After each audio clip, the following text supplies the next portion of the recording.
நெகிழ்ச்சியான ஒரு விஷயமா இருந்தது. ஐ ஃபெல் நம்ம வீட்டில் இருக்கிறவங்க பார்த்துப்பாங்க அந்த மாதிரியான ஒரு விஷயம். Thank you so much Krishnaswamy sir, if I'm not wrong. Thank you for honoring me and to all the vice chairman இருக்கட்டும் இல்லைனா அவரோட சன்னாக இருக்கட்டும் பிரின்சிபல் எல்லாருக்குமே ரொம்ப ரொம்ப நன்றி. அண்ட்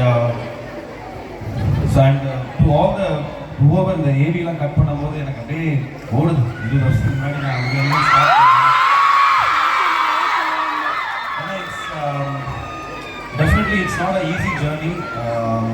சினிமாவில் எந்த பிடிமானமும் இல்லாமல் நம்ம வந்துட்டு ஒரு விஷயத்தை பண்ணி அதுலேருந்து மக்கள் மனசில் இடம் பிடிச்சி அதை மெயின்டைன் பண்ணுறது ரொம்ப கஷ்டம். 2 படம் சக்ஸஸ் கொடுத்துடலாம், பட் அதுலேருந்து you have to maintain your success. மக்களுக்கு பிடிச்ச மாதிரி நடிக்கணும். இப்போ சினிமா பிரிஞ்சு போச்சு, தியேட்டரில் ஆளுங்களே வரதில்லை, ஓடிடின்னு சொல்லிட்டு எல்லோரும் ஸ்மார்ட் ஃபோனில் படம் பார்க்க ஆரம்பிச்சிட்டாங்க வேறு.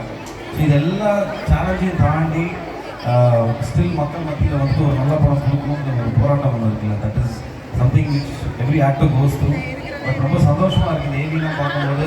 2003 என்னோட கெரியர் நான் பாய்ஸில் ஸ்டார்ட் பண்ணேன், நான் பாபு கல்யாணமாக ஸ்டார்ட் பண்ணேன். And it's been a long journey and thank you so much for all your love and support. ஒரு நடிகனுக்கு ரொம்ப முக்கியம் அதுதான், ரசிகர்களோட அந்த ஒரு love and support and that.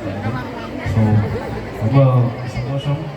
And தெரியும் அடுத்து நீங்கள் வந்து என்ன சொல்ல வரீங்கன்னு தெரியும் எனக்கு.